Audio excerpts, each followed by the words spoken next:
diawali dengan memperlihatkan sebuah pesawat luar angkasa yang meluncur dengan cepat masuk ke atmosfer planet bumi, di mana pesawat tersebut mendarat darurat tepat di sebuah danau hingga membuat pesawatnya tenggelam.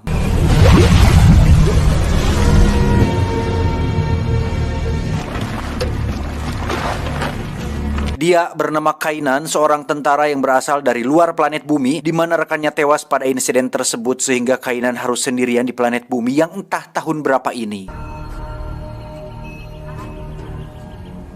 Menggunakan alat canggih yang dibawanya, Kainan pun menyalakan suar untuk meminta bantuan kepada kapal pasukannya. Juga dengan teknologi tersebut, Kainan melakukan proses pembelajaran untuk menguasai bahasa yang dipakai manusia saat itu. Juga beberapa pengetahuan yang bisa Kainan kuasai dalam waktu singkat berkat perangkat canggih yang dibawanya tersebut. Sendamirki. Saki.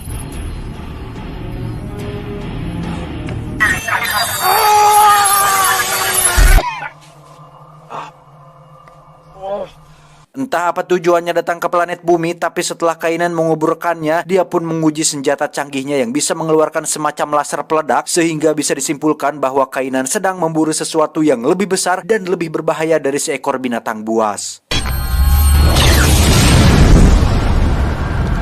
Kainan pun mulai melakukan penelusuran di mana dia sempat menemukan bangkai ikan paus yang mati entah oleh siapa. Juga ada sebuah desa kecil yang sudah hancur yang jika dilihat dari kerusakan dan bekas cakaran pada pintu, sepertinya makhluk ini memiliki ukuran dan kekuatan yang tidak main-main.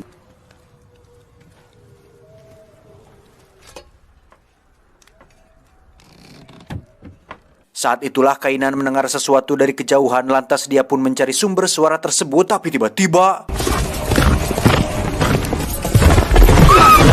ya, Kainan telah dipukul hingga pingsan oleh seseorang dan dibawa ke sebuah kerajaan yang nampaknya saat ini planet bumi berada pada zaman di abad pertengahan Masehi. Dan mari saya perkenalkan dengan orang yang telah memukul Kainan. Dia bernama Wulfric, seorang putra dari raja sebelumnya di kerajaan ini, di mana raja yang saat ini memimpin merupakan sahabat dari mendiang ayahnya Wulfric. Beliau bernama Raja Hrothgar. Ini cangkemannya.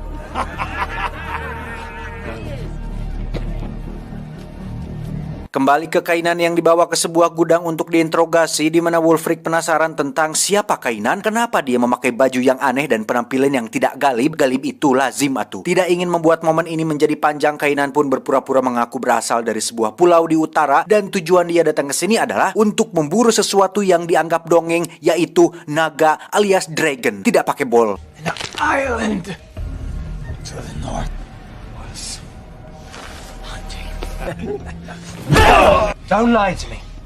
Dan mari saya perkenalkan dengan seorang wanita cantik bernama Freya. Ini parasnya, dia merupakan putri Raja Hrothgar yang memiliki jiwa kemanusiaan yang tinggi dan mudah simpati kepada orang lain, yang hal itu dibuktikan dengan dirinya yang mencoba mengobati luka Kainan dan memberinya air minum. Water. Tak diduga Kainan ternyata sudah berhasil melepaskan ikatannya dari tadi, yang ketika Freya sadar akan hal itu, Kainan langsung memukul jatuh Freya hingga tak sadarkan diri. Dilanjutkan dengan menjatuhkan satu orang penjaga yang dengan kemampuan bela dirinya, Kainan bisa dengan mudah menjatuhkan penjaga tersebut tanpa kesulitan sedikit pun. Ketika hari sudah malam dan Kainan akan mengambil kesempatan untuk kabur dari kerajaan, saat itulah dia mendengar ada teriakan dari sisi lain yang ternyata berasal dari salah satu penjaga yang sedang diserang oleh sesuatu, yang ternyata sesuatu tersebut merupakan makhluk berukuran sangat besar dan yang bentuknya hampir mirip dengan seekor naga, tetapi mengeluarkan cahaya merah terang menyala.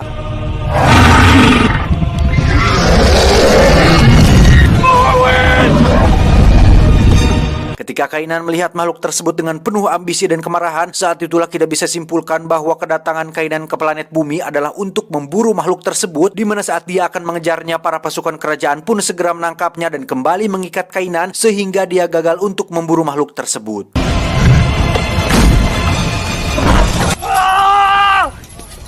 Keesokan paginya, Kainan pun dibawa ke hadapan Raja Hrothgar untuk menceritakan makhluk apa yang sudah menewaskan 3 orang penjaganya, di mana Kainan mengatakan bahwa makhluk tersebut bernama Morwen, seekor makhluk superior yang tidak hanya memangsa manusia, tapi juga seluruh makhluk hidup.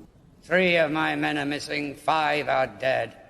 It kills men, beasts, everything. Kainan mengaku tak sengaja membawa makhluk tersebut di dalam kapalnya sehingga atas apa yang telah terjadi saat ini, Kainan bersedia untuk bertanggung jawab dan diikut sertakan dirinya bersama pasukan untuk memburu makhluk tersebut. Got on my ship and killed my crew. Then we crashed here. You say you're responsible for this? Take me with you. Dengan kondisi tangan diikat, Kainan pun dibawa bersama pasukan termasuk Raja Hrothgar yang ikut serta. Di tengah perjalanan beliau menyuruh pasukan untuk berpencar yang sempat dilarang oleh Kainan yang lebih mengetahui tentang makhluk tersebut. Namun Raja Hrothgar tetap kekeh ingin membagi pasukan menjadi 2 tim berharap makhluk tersebut lebih cepat untuk ditemukan. We should stay together. We'll pair up.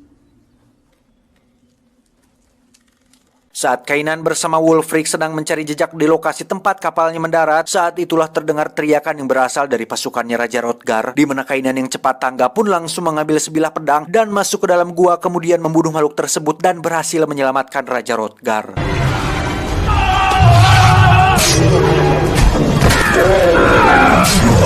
Di saat semua orang gembira karena makhluk tersebut berhasil dibunuh, Kainan pun nampak kecewa karena makhluk yang barusan dia bunuh ternyata tidak lebih dari hanya seekor beruang liar biasa. Namun sebagai rasa terima kasih, Raja Hrothgar pun melepaskan Kainan dari ikatannya dan langsung merayakan pesta atas pencapaian mereka hari ini.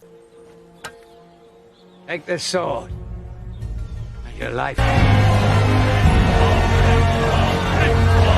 Saat Kainan muncul di pesta, semua orang pun langsung menyambutnya bak pahlawan karena sudah menyelamatkan raja mereka semua, di mana Wulfric menantang Kainan untuk melakukan sebuah challenge tidak berhadiah, yakni berjalan di atas perisai yang diangkat oleh beberapa prajurit dan melakukan salto seperti apa yang dicontohkan oleh Wulfric. Come now.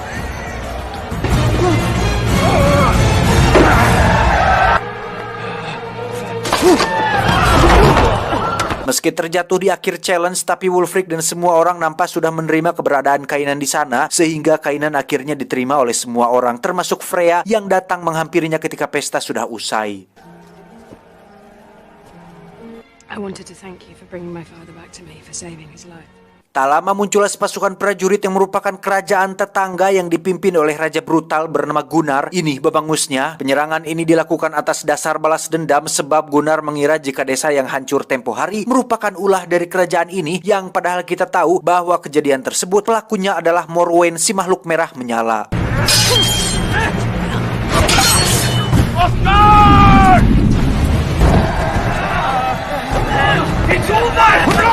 Penyerangan yang dilakukan Gunnar pun harus kandas tatkala pasukan Raja Hrothgar berjumlah lebih banyak dari pasukannya, sehingga Gunnar yang masih kesal pun berhasil dipukul mundur keluar dari gerbang meski dia sempat kuku lutut meminta jasad anaknya dikembalikan. Where's my boy? You didn't even leave me their bodies. This is the man you want to make peace with. Dalam perjalanan pulang, satu prajurit Gunnar pun kebelet pipis sehingga dia pergi sendirian ke tepi danau. Tapi tiba-tiba satu persatu pasukan Gunnar pun dibantai hingga menyisakan dia dan sisa prajurit yang tinggal sedikit, di mana Gunnar berhasil melihat langsung pembentukan makhluk tersebut dari jarak dekat dan Gunnar dan sisa pasukannya pun lari terbirit-birit kembali ke kerajaan Raja Hrothgar, berteriak meminta tolong untuk membukakan pintu gerbang. Sempat hampir terbunuh oleh anak panah yang dilepaskan oleh Wulfric, Kainan pun dengan cepat membuka gerbangnya karena dia sadar jika Morwen sedang mengejar mereka semua. Open the gate!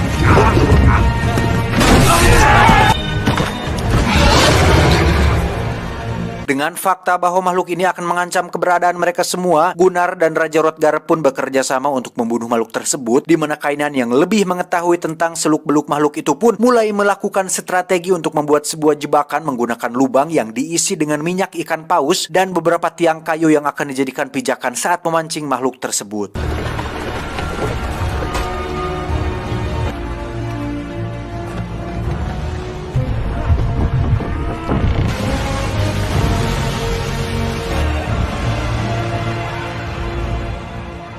Singkat cerita, malam pun tiba. Ketika Kainan dan Freya sedang berduaan, Kainan pun bercerita mengenai asal-usulnya yang merupakan spesies manusia dengan peradaban lebih maju, yang faktanya ini akhirnya mengungkapkan bahwa bumi ternyata bukan satu-satunya planet yang dihuni oleh umat manusia, melainkan ada planet lain di galaksi lain yang dihuni oleh manusia namun dengan peradaban lebih maju.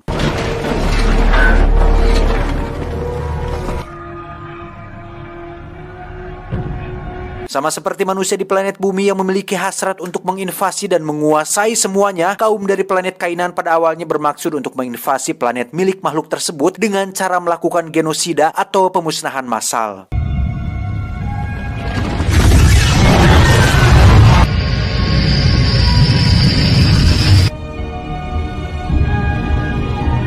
Hingga suatu hari, mereka tidak sadar jika masih ada satu makhluk Morwen yang masih tersisa dan membunuh semua koloni termasuk anak dan istri Kainan. Dan entah bagaimana caranya makhluk tersebut berhasil menyusup ke dalam pesawat yang ditumpangi oleh Kainan dan pasukannya, kemudian membantai semua orang menyisakan Kainan dan satu rekannya yang sudah mati, hingga membuat pesawatnya hancur dan mendarat darurat di planet bumi. Got word that one of the Mormons had survived. It was the will of the gods. It was their destiny. There is no destiny. Kembali ke jebakan, Kainan dan Wulfric pun memutuskan untuk menjadi umpan dengan berdiri tepat di depan jebakan, dan karena makhluk itu tak kunjung muncul, mereka berdua pun perlahan berjalan ke depan dan tiba-tiba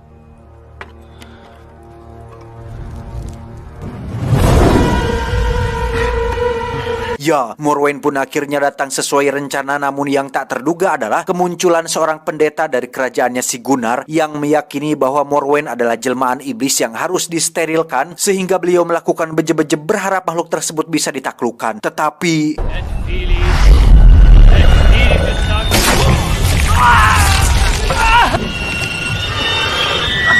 Kainan dan Wulfric pun secepatnya lari ke dalam jebakan, di mana saat Morwen sudah masuk ke dalam minyak ikan paus, pasukan berpanah pun langsung melesatkan anak panah api mereka dan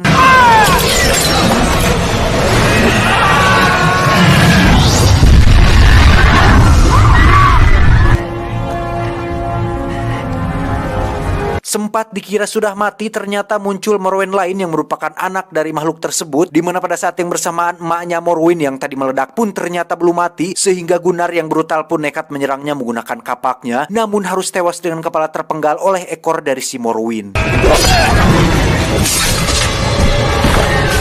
Raja Rodgar pun tewas dalam insiden itu, sehingga sekarang Wulfric lah raja baru yang akan menggantikannya, di mana Wulfric dengan terpaksa mengevakuasi semua warga meninggalkan kerajaan tersebut sampai makhluk itu berhasil dibunuh dan membuat keadaan kembali damai seperti dulu. Let's go kill this thing.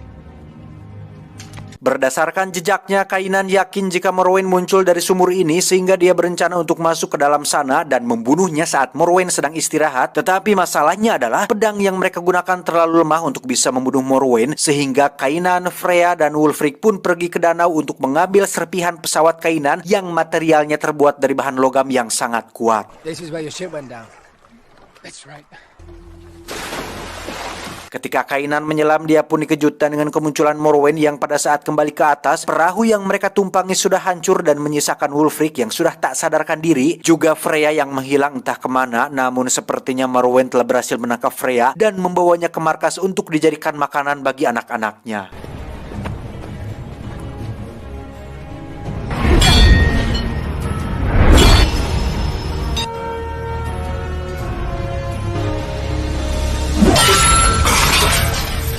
Setelah serpihan logamnya dilebur, kini mereka memiliki sebuah pedang yang terbuat dari logam kuat yang cukup untuk membunuh Morwen, di mana Kainan bersama sisa pasukan pun masuk ke dalam sumur dan berhasil mencapai sebuah gua yang merupakan jalan masuk markasnya makhluk tersebut. Let's go.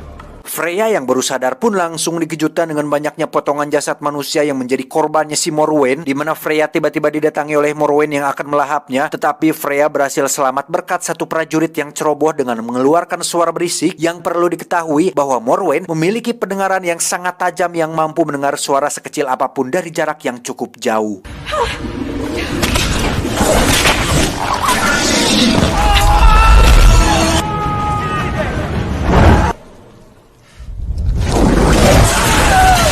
Satu persatu prajurit pun tewas oleh keberingasan si Morwen, di mana sekarang yang tersisa tinggal Kainan, Wulfric, dan Freya yang memang mendapat privilege dari sutradara untuk bisa selamat sampai akhir film, di mana Freya yang merasa posisinya sudah aman pun langsung teriak berharap Kainan akan mendengarnya. Namun dia tidak sadar jika teriakan tersebut pun berhasil memancing Morwen hingga Freya kembali berada dalam situasi yang sangat berbahaya.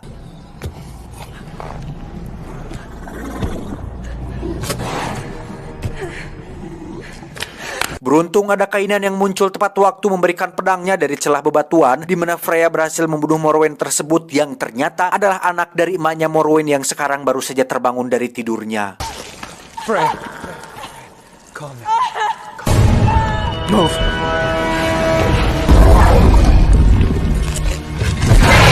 Mereka bertiga pun secepatnya keluar dari gua ini dan menemukan jalan buntu berupa tepian air terjun, sehingga ketika harus memanjat ke samping tebing, Wulfric pun melihat kedatangan Morwen dan menyuruh mereka berdua untuk pergi duluan.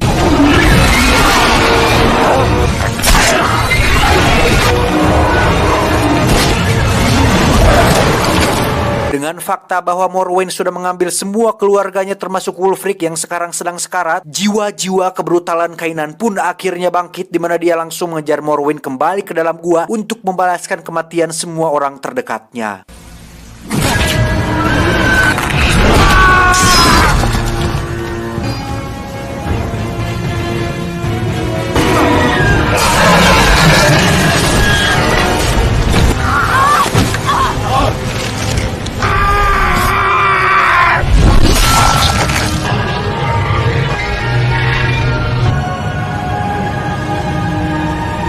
Setelah Morwen tewas jatuh ke dalam dasar air terjun, Wulfric yang berada dalam detik-detik sakaratul maut pun memberikan medali kerajaannya kepada Kainan sebagai bentuk bahwa Kainan ditunjuk untuk menjadi raja baru di kerajaan ini. Tetapi Kainan yang sejak awal hanya ingin memburu Morwen pun justru memberikan medalinya kepada Freya, lalu menyelam ke dalam danau yang di situ ada jasad istrinya dalam peti kriogenik. Yang betapapun Kainan ingin kembali ke kehidupannya yang dulu, hal itu sangat mustahil karena sekarang dia tidak punya siapa-siapa lagi kecuali Freya dan semua rakyat yang masih tersisa.